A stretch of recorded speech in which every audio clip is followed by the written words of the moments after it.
Hello, hello. In this video, I'm going to go over section 10.7, vector functions and space curves.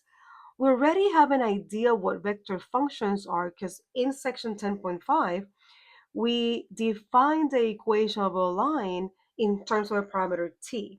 So we know that r is equal to a vector with initial position r naught plus the parameter t in the direction of a vector v, okay?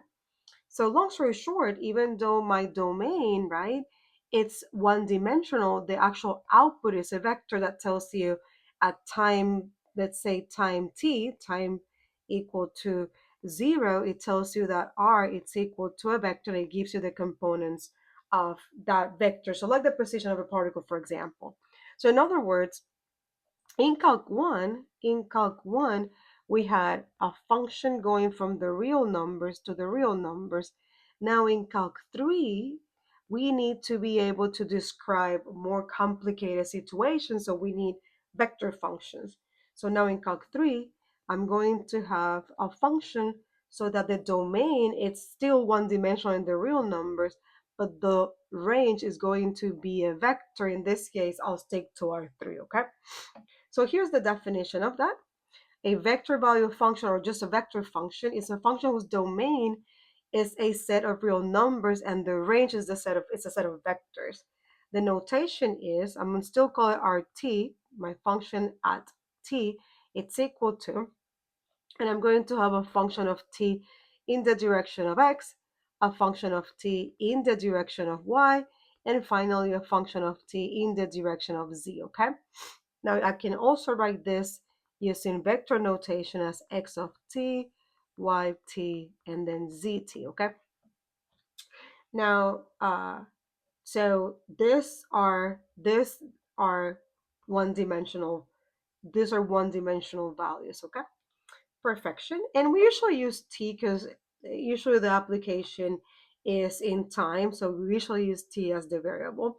So then that vector r will give you, let's say, the position of a particle. So you can always go and find those values for x, y, and z for any time t, okay? So that will give you the position in time, for example. Let's think about this for a second. What is the graph of the function t squared k? Okay, so this is, let's see, from here I see that x of t is equal to t, y of t is equal to t squared, and then z is equal to 1, okay? Z is equal to 1. So if we were to do this, uh, let's ignore for a second z, right? Then from here I see that y equals to t squared tells me that y is actually equal to x squared because x is equal to t. So let's see. So I can easily draw this. So if I'm in 3D, but I can completely ignore the z coordinate for a second.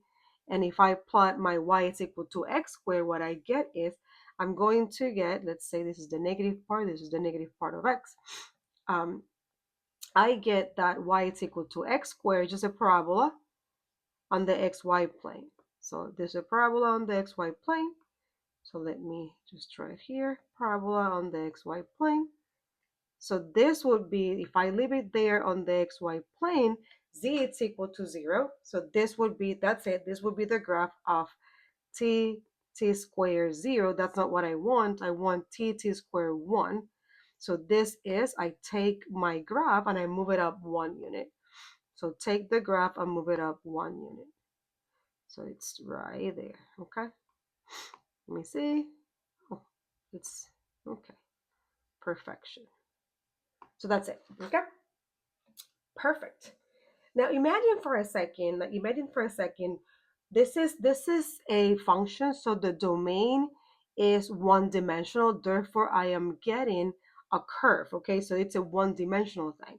But imagine for a second if I wanted to see what this looks like, this is the surface looks like, okay? So let's say I said, oh, let me define x as t, and then y is t squared, but then z is free. So z can be anything. So if z could be anything, then I would have, this is x, this is y, and this is z. Z is free. So I would get my parabolas, let's say when z is equal to 0, right? And 0, and then when z it's equal to 1, and then when z it's equal to 2, let me make it right, and then when z it's equal to 2, and so on. So you end up getting something that looks like, let me get rid of that so that I can make it look better. So you end up getting something that, this is bad, hold on, let me try to make this better. So, or at least not better, but at least like more like the one we have. Okay, here we go. You end up getting something that looks like that, that also it goes all the way to infinity and then all the way to negative infinity. But you can imagine that it looks like a sheet of paper that you're sort of like folding, okay? This is called, what is this called? This is called a parabolic cylinder, okay? Perfection. Now, in this case, I just have t squared 1. What if I had t squared t cubed? This is very famous, and this is called the twisted cubic. So this is famous. Twisted cubic. Now, the same relationship between x and y exists here. So I know that x is equal to t, y is equal to t squared. So again, you get that y is equal to x squared. So still, on the xy plane, I'm going to get that this looks like x squared, but now I have a different thing, which is that every time that I have a new value for t, z it's also related to x.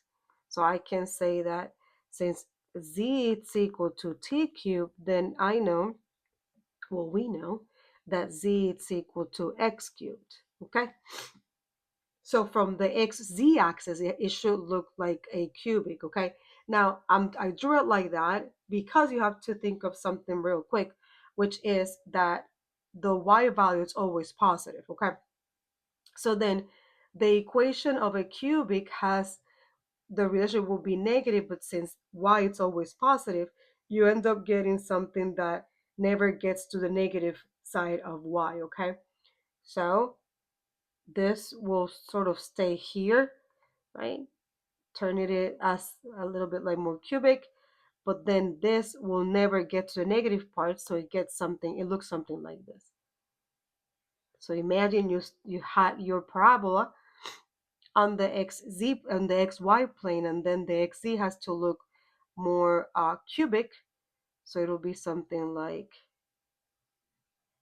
and then cubic, so it cannot be the y part, it's never negative, so something like that. Okay, now something else you could do, it's like just literally make a table of values and then see what you get. Okay, so let me do that real quick. You can also, let me say, or make a table of values. To be honest, I'm so bad at drawing. It's not that I'm bad at drawing these things, just like it's hard to see these things. Okay, so what I'm going to do is, if I have anything like this on the exam, I usually just give you a match, like, hey, here are these options, which one corresponds to the function, and then you explain why. Okay, so let me take some negative numbers and then fill this out. So this will be -1, -2, -1, 0, 1, 2, because t is equal to x is equal to t. Then this is t squared, so I get 4, 1, 0, 1, 4, and then cubed, so I get -8, -1. Is that true? -8, -1, 0, 1, and then 8. Okay, so let's see. Maybe I'll draw it here. So if I'm using a table of values, you want to play it safe, right? Then you'll get that this is equal to, this is x, this is y, this is z.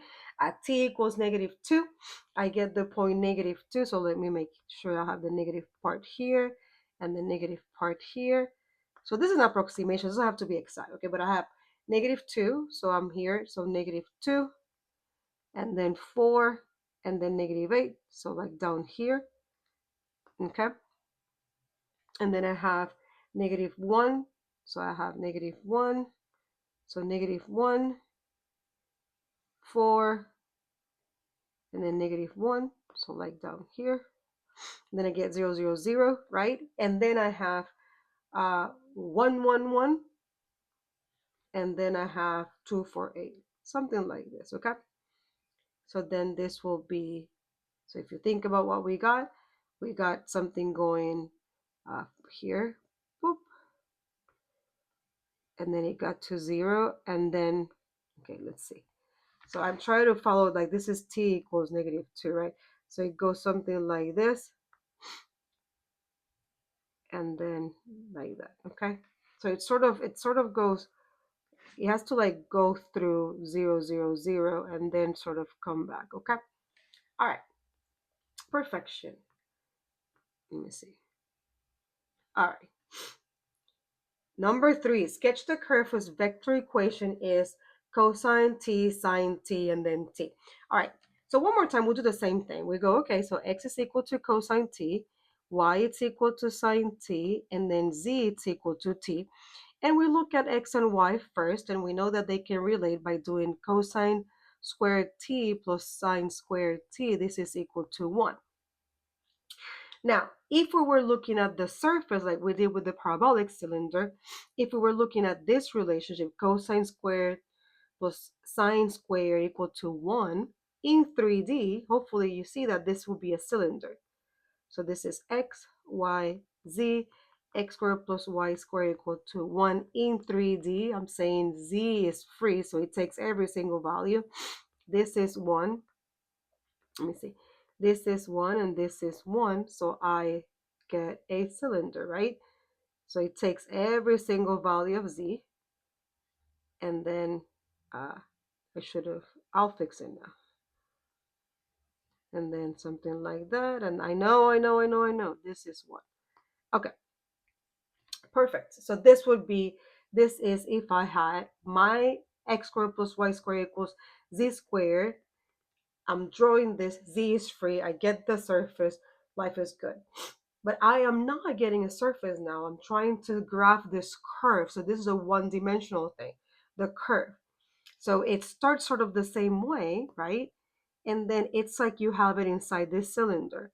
So imagine make z equal to 0, then you would have the circle that it's like here on the xy plane, right? And then it takes every single value, but it's a continuous curve. So it's not going to be a bunch of disconnected circles, okay? So you have to imagine you take here your circle, and then since it takes every single value, sort of pull it. Like imagine like you had this is like a helix. Like if you had a little slinky, okay? But it has to be constrained to the interior of this cylinder. So it'll look something like this. Let's see. 2, 2, 2, x, y, z, and then it's like you take it and you pull it. So let's see. And then something like that. Pretty awful. But hopefully you know what I mean. Okay. Perfect. I have one more for you. Let f of t be equal to t minus 1i plus 3tj plus 5t minus 2k. What is the graph of f? Okay, what is the graph of f? The graph of, oh, what is the graph of, this is interesting wording. Okay, so in other words, what does this represent? So let's see. So we go back to blue and we go, okay, x of t is equal to t minus 1. Y of t is equal to 3t, and z of t is equal to 5t minus 2. Well, we know that they are, all the components are lines, so this is just the equation of a line, okay? So I can write it as symmetric equation. So let's see. Symmetric equation so that we get rid of the t. Literally, we just solve for t. Let me say here. Solve for t. So the first one will be x plus 1. This is equal to, solve the second one for t. So divide by 3, y divided by 3. And then finally, we have z plus 2 divided by 5. Z plus 2 divided by 5. I can even tell you one point in this line. So I'm going to say a point in the line. Let's say when t is equal to 0, we get, if t is equal to 0, we get negative, so we get that x of 0 is equal to -1, y of 0 is 0, z of 0 is equal to -2. So we get the point -1, 0, -2.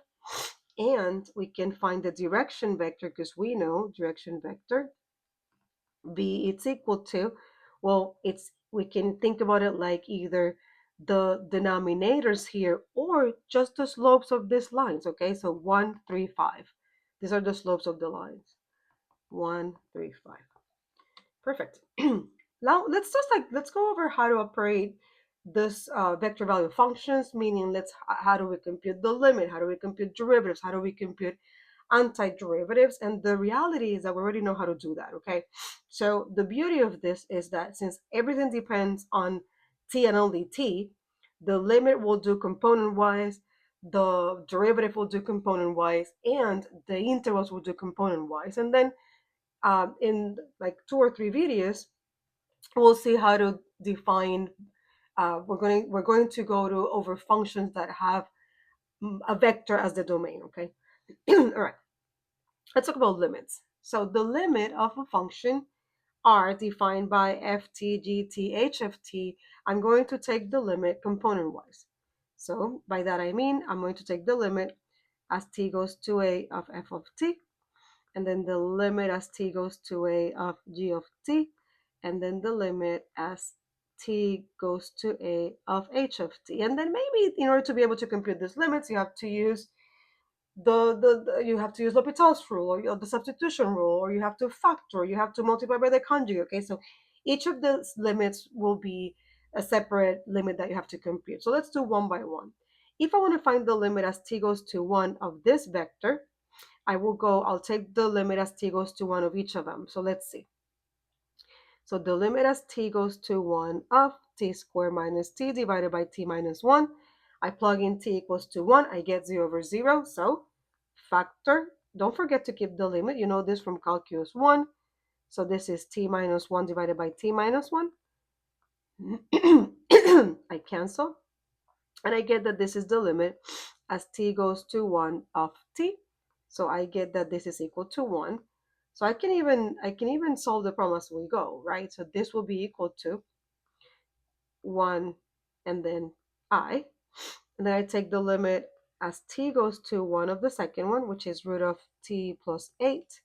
I'm going to get that this is equal to root of 1 plus 8. So I get root of 9. I get that this is equal to 3. So then that means that my limit is equal to, I can write it in terms of my basis. So I get 3j. And then finally, I'm going to take the limit of the last one. So I get the limit as t goes to 1 of sine of pi t divided by the natural log of t. Sine of pi, it's equal to 0. The natural log of 1, it's equal to 0. So this is 0 over 0. I'm going to L'Hopital it, okay? In other words, I'm going to take the derivative of the top. So this is going to be, let me write this intermediate step. Derivative of the top, derivative of the denominator. So I get that this is the limit as t goes to 1, of cosine of pi t times pi divided by 1 over t, which is the derivative of the natural log of t. Now let t go to 1, you get cosine of pi times pi divided by 1, so you get negative pi, right? Because cosine of pi is equal to negative 1 times pi, you get negative pi divided by 1, so then I'm left with negative pi k, and this would be the limit. So as t goes to 1 of this vector function, I get the vector 1, 3, negative pi, okay? Now, derivatives. So to compute the derivative, we're going to do the same thing we did for limits, and we're going to compute it term by term. Now, technically, the definition of the derivative will be the same. We learned in calculus 1. You would take the limit as h goes to 0, and then you move a little bit in the direction of t minus the original vector, and then divide by h. However, in this case, we're just going to compute the derivative term by term. Now, we're going to say that the function is differentiable if that limit exists, okay? So if it is differentiable, if that limit exists, but what we're actually going to do is we're going to say that r prime of t, that's the notation, which is equal to, and you can use this is Lagrange's notation. I'm about to write Leibniz notation. This is just the derivative term by term. So I'm gonna do x prime of t and then y prime of t and then z prime of t, okay? All right, so the properties are what we know, again, from calculus 1. So the derivative of the sum is the sum of the derivative. You can take the constant out. You can use the product rule. And I think this is super interesting that uh, if you're just multiplying two functions like we always do, or the dot product or the cross product, they all follow the product rule, okay? I think that's cute. And then this will be the equivalent to a chain rule. So everything that we know from calculus 1 will work now, because again, we're still dealing with the domain being in the real numbers, okay? Once we go over higher dimensions, the rules will change. But for now, it's what we know from calculus 1. So let me define the tangent vector. The tangent vector, it's just the derivative. You can see here what it says, but see, it's r prime. So it's just the derivative. Now, if I want to know the unit tangent vector, what I'm going to do is I'm going to, as usual, just take the derivative and divide by its magnitude. So this would be r prime of t divided by the magnitude of r prime of t. And let me make sure that I use vector notation. So let's do an example. Let r of t be equal to 1 plus cosine t times I, and then plus 2 plus sine t times j, and I want to find the derivative evaluated at pi over 6. So what we're going to do is we're going to find the derivative term by term. So we know that r prime of t it's equal to, so if this is x of t and this is y of t, I'm just going to take the derivative term by term. Let me maybe write an intermediate step. So x prime of t and then y prime of t, it's equal to the derivative of 1 plus cosine is just negative sine of t, and the derivative of 2 plus sine t is just cosine of t. So r prime of t, it's equal to, and if I want to plug it in, I want to evaluate it at pi over 6, I literally just replace t with pi over 6, so negative sine of pi over 6, and then cosine of pi over 6. This is equal to, well, sine of pi over 6 is equal to 1/2, so I get negative 1/2, and cosine of pi over 6, it's equal to root of 3 divided by 2. Okay, so that's it. Now, notice that the tangent line to the curve at the point P is the line through P parallel to the tangent vector. So one more time, the tangent line is parallel to a tangent vector. So again, the derivative gives you the slope. It gives you the direction. It tells you, it gives you the slope of a tangent line, okay, or the direction of the tangent line. All right, let's do an example about that.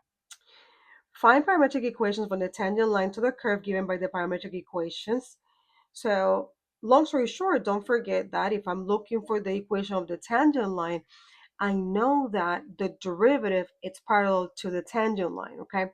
So the derivative at a given point, the point in this case is 302, is parallel to the tangent line, okay?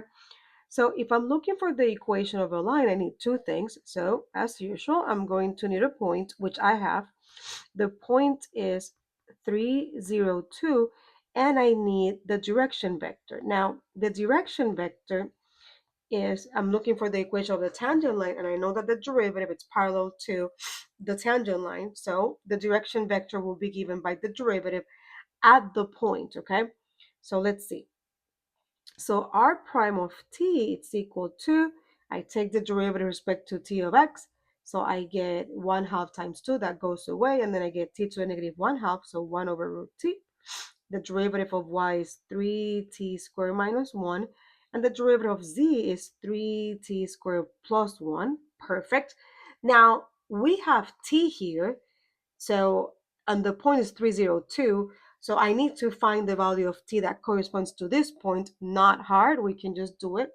Literally, we need that. We need to find t so we need to find t so that, well, 1 plus 2 root t, it's equal to 3. and t cubed minus t, it's equal to 0, and t cubed plus t, it's equal to 2. Like, literally, I need to find the t that gives me that. So you could solve any of them and then make sure that it works for the other two.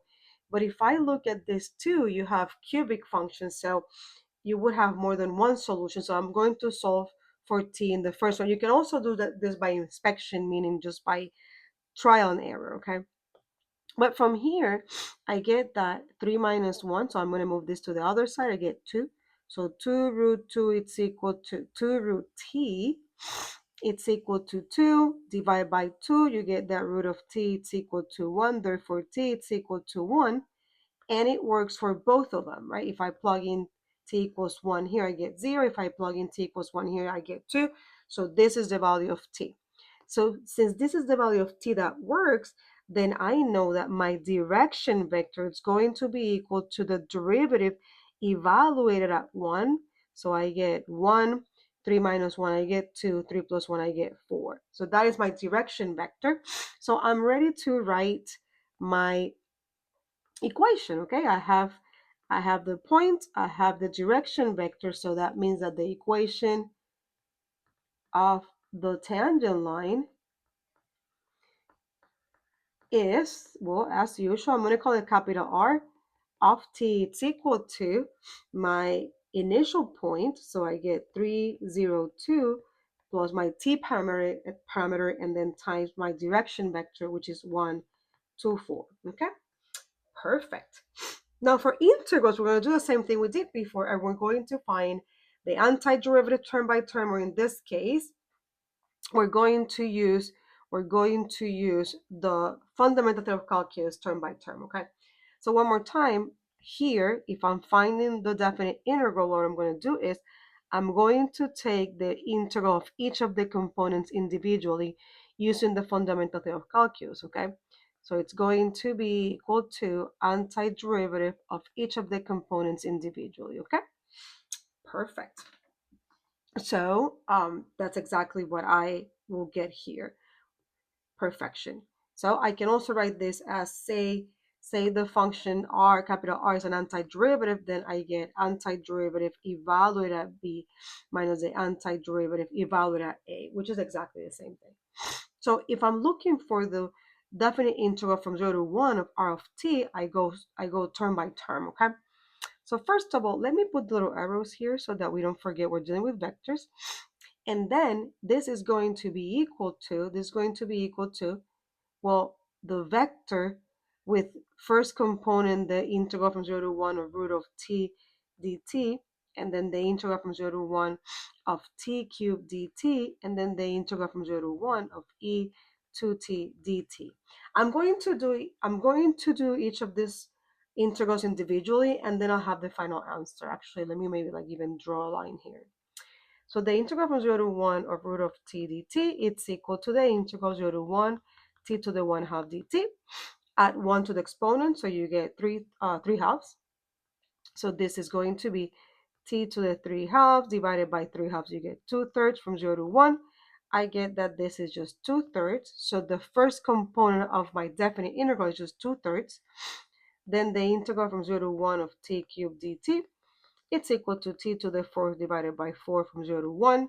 So plug in 1, I get 1 over 4. Plug in 0, I get 0. The second component is just 1 over 4. And finally, I get the integral from 0 to 1 of e to the 2t dt, which is e to the 2t divided by 2. From 0 to 1, plug in 1, you get e to the 2 divided by 2. Plug in 0, you get 1 over 2. So the third component is just e squared divided by 2 minus 1 half, okay? That's it. Perfect. I hope everything makes sense. Bye-bye.